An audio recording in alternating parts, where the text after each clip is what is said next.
هنوريكم النهارده مرحله من المراحل اللي احنا وصلنا لها في وحده من اللي احنا ماسكينها تشطيب. الوحده دي واخدينها من اول التشطيبات لغايه الفرش بتاعها وتسليم الاجهزه وكل حاجه. المرحله اللي احنا وصلنا لها دي وصلنا لها بترتيب. طبعا اول حاجه المفروض ان احنا نرتب مع بعضينا نشتغل ايه قبل ايه. طبعا احنا كل الناس بتشتغل التجريد بعد النقاشه، احنا عملنا العكس. ليه؟ علشان ما نبوظش النقاشه. فبالتالي اشتغلنا التجريد الاول وبعد كده ابتدينا ان احنا نغلفها علشان نحميها من اي اوساخ. طبعا عندنا هنا الجنب دوت خلقنا غرفه في الصاله. ابتدينا ان احنا نعمل جنب خشب، قطوع خشب، عشان بعد كده لو حبينا نفتح الاوضه ديت على الصاله. اوضه كويسه مريحه تساعد على السرير، وهنا في التسريحه بتاعتها، وهنا في مكتب، وهنا الدولاب جاي حرف ال. وزعناه توزيعه جميله، توزيعه لطيفه تكفي فرد وتكفي فردين كمان، لان السرير اللي هنا جاي 160 مش حتى سرير 120. دي اوضه ممكن تتقفل بعد كده، ممكن تفتح بعد كده على الريسبشن بحيث ان هي تدي وسع على الريسبشن.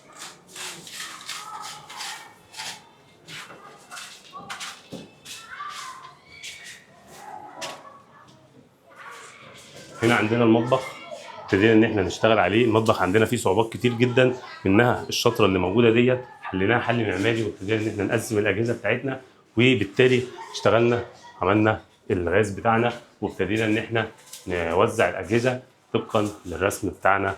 عندنا هنا بوتاجاز، هنا الفرن مجهزينه علشان خاطر ان هو يبقى دي الغاز بتاعه، هنا موجود الحوض، وهنا موجوده الثلاجه. طبعا محققين مثلث الحركه بتاع المطبخ علشان يبقى الحركه فيه سلسه، ونعرف ان احنا نشتغل في المطبخ ونأدي اللي احنا عاوزينه. ده عندنا هنا الحمام دوت يعتبر حمام ماستر، والحته ديت كان فيها تعديلات كبيره جدا علشان نوصل للمرحله ديت، لان العميل كان عايز يعمل مغسله جوه الشقه منفصله عن الحمام. هنا اشتغلنا عملنا حوضين، تمام، بحيث ان هو يبقى فيه حوض صغير للاعمال الخفيفه وحوض كبير للوضوء والكلام دوت. والشاور بتاعنا هنا، طبعا موضوع الشاور هنا علشان يجي على زاويه زي ديت، عندنا هنا مشكله في الشقه موضوع الزوايا بتاعها، فاشتغلنا على الزوايا ديت وعملنا لها حل في السيكوريت بتاعها. ان شاء الله هنصورها لكم بعد ما تخلص. وده الجزء بتاع المغسله اللي غلقناه للعميل عشان هو كان عايز يعمل الغساله هنا ودولاب للخزين. فالدولاب جاي حرف ال هنا، والغساله هنا جاي تحتها دور بحيث ان هي تبقى بره الحمام خالص. عندنا غرفتين، غرفه بتاعت الاطفال. طبعا الغرفه ديت فيها تجاليد هنا وفيها اضاءه وفيها حاجات تانية، ولكن احنا مغلفينها علشان نحميها من اي صنفره او اي دهانات تبقى موجوده عندنا هنا في الغرفه.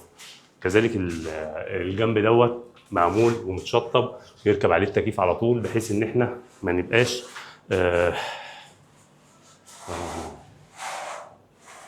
طبعا الابواب بتاعتنا ركبت، لان احنا عارفين الابواب لما بتيجي تركب بيحصل مشاكل بعد كده. الباب نفسه مغلفينه، سواء الحلق سواء الضرفه، كل دوت بعد ما نخلص نقاشه خالص ما يبقاش فاضل غير ان احنا نركب الصداده اللي ورا، ومركبين الكالون اللي هنا، الاكره اللي هنا، علشان